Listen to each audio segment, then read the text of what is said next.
பக்தி கிளிட்ஸ் நேயர்களுக்கு வணக்கம். இந்த பதிவில் வந்து நம்ம மேரேஜ் எல்லாம் நடந்தது, எல்லாமே நல்லபடியாக தான் எல்லாமே பார்த்து பண்ணாங்க. ஆனால் பார்த்தீங்கன்னா பல வருடமாக வந்து குழந்தை வாய்ப்புக்காக வந்து நாங்கள் எதிர்பார்த்துட்டு இருக்கோம் அப்படின்ட்டு ரொம்ப தம்பதிகள் வந்து மனசுக்கு ரொம்ப கஷ்டத்தோடு இருப்பாங்க. ஏன்னா அதாவது நம்முடைய வாழ்க்கையில் முற்று பெறக்கூடிய ஒரு விஷயம் எது அப்படின்னா நம்முடைய குழந்தை வரம் தான். சரிங்களா? திருமண வாய்ப்பு அப்படிங்கிறது வந்து பார்த்திங்கன்னா ஃபஸ்ட்டு ஸ்டெப்பு. அதற்கு அடுத்ததாக இருக்கக்கூடியது பார்த்திங்கன்னா என்னென்னா வந்து குழந்தை பேர் தான். அந்த குழந்தை பேர் வந்ததுக்கப்புறம் அந்த தம்பதிகளுடைய வாழ்க்கை முழு நிறைவாக மாறுகின்றது. எப்படி ஒரு வளர்பிறையாக இருக்கக்கூடிய சந்திரன் வந்து முழுமதியாக வராரு இல்லைங்களா? அப்படி அந்த முழுமதி அப்படிங்கிறது பூர்ணம். வாழ்க்கையினுடைய பூரணத்தை அனுபவிக்க வேண்டியவர்கள் யார் அப்படின்னா அனுபவித்து கொண்டிருப்பவர்கள் யார் அப்படின்னா குழந்தை பேர் இருப்பவர்கள். நம்ம வெளியிலே நம்ம போகிற இடத்துல என்னப்பா மேரேஜ் ஆகி 6 மாதம் ஆகுது, இல்லைன்னா 3 மாதம் ஆகுது, இல்லை 1 வருஷம் ஆகிட்டு ஏதாவது குட் நியூஸ் அப்படின்னு கேட்டுக்கிட்டே இருப்பாங்க. இதற்காகவே பார்த்தீங்கன்னா ரொம்ப பேர் வெளில போகிறதே தவிர்த்துருவாங்க. மனசுக்கு ரொம்ப கஷ்டமாக இருக்கும். பக்கத்தில் அக்கம் பக்கத்து வீட்டில் இருக்கிறவங்கலாம் வந்து அவங்கெல்லாம் பார்த்தீங்கன்னா குழந்தைங்களோட இதெல்லாம் இது பண்ணிகிட்டு இருப்பாங்க. இது மாதிரி இருக்கிறவங்களுக்கு நம்ம என்ன பண்ணலாம், எப்படி வந்து நம்ம வழிபாடுகள் வந்து எது மாதிரியான வழிபாடுகள் நம்ம வச்சுக்கிட்டோம் அப்படின்னா ஒரு குழந்தை பேருடன் மிக ஆனந்தமான ஒரு வாழ்க்கை, எப்படி பூர்ண நிலவுடன் நிலவு மாதிரியான இருக்கக்கூடிய அந்த பூர்ணத்துவம் நிறைந்த வாழ்க்கையை வந்து நம்ம அனுபவிக்கலாம். அப்படின்னா தனுசு ராசிக்காரங்க ஒரு வேலைகளை வந்து எடுத்தோம் அப்படின்னா ரொம்ப தீவிரமாக வந்து அந்த வேலைகள் எல்லாம் முடிக்கணும், எல்லாமே இது பண்ணிட்டு இருப்பாங்க. அப்படிதான் நான் இருந்துட்டு இருக்கேன். என்னுடைய வாழ்க்கையில் குடும்ப வாழ்க்கையில் என்னுடைய அடுத்த விஷயம் என்ன அப்படின்னா நம்முடைய குடும்ப வளர்ச்சி ஒன்று வேணும். அந்த குடும்ப வளர்ச்சி வேணும்னா ஒரு குழந்தை வேண்டும். அந்த குழந்தை வரம் வேண்டி தான் வந்து நாங்கள் ரொம்ப நாளாக எல்லா கடவுளையும் எல்லாம் வேண்டிகிட்டு இருக்கோம்.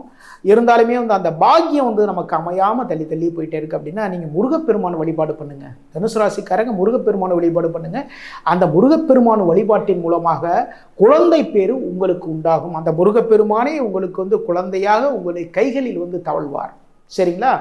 அப்போது முருகப்பெருமான் வள்ளி தெய்வானையுடன் கூடிய முருகப்பெருமான் ஃபோட்டோ ஒன்று வாங்கி ரெடி பண்ணி வச்சுக்கோங்க. அந்த ஃபோட்டோ வந்து உங்களுடைய அதாவது எந்த கிழமையில் நீங்கள் பிறந்தீங்களோ அந்த நாள்லையும் உங்களுடைய வாழ்க்கை துணைவியார் எந்த நாளில் பிறந்தாங்களோ அந்த கிழமையிலையும் அப்போது வாரத்தில் 2 நாள்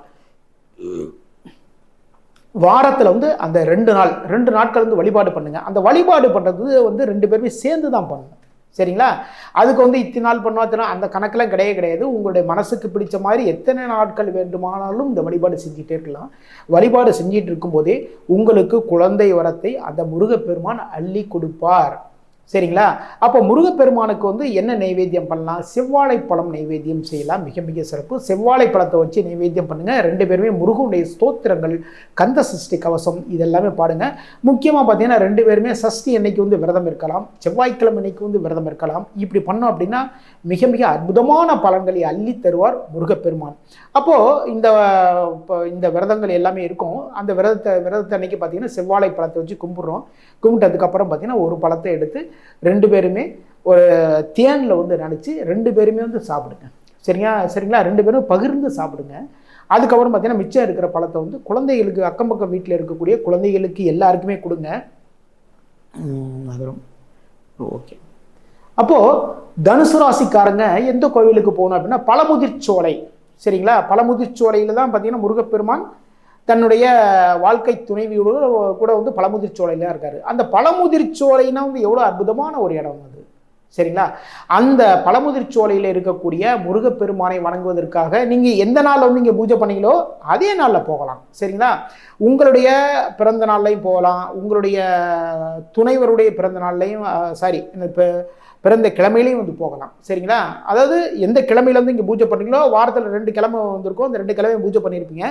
உங்களுக்கு எந்த கிழமை வந்து உகந்ததாக வருகின்றதோ அந்த கிழமையிலேருந்து போய் அந்த பழமுதிர்ச்சோலையில் இருக்கக்கூடிய முருகப்பெருமானுக்கு இங்கே என்ன நைவேத்தியம் பண்ணீங்களோ சேம் அதே நைவேத்தியத்தை வந்து அங்கேயும் பண்ணுங்கள்.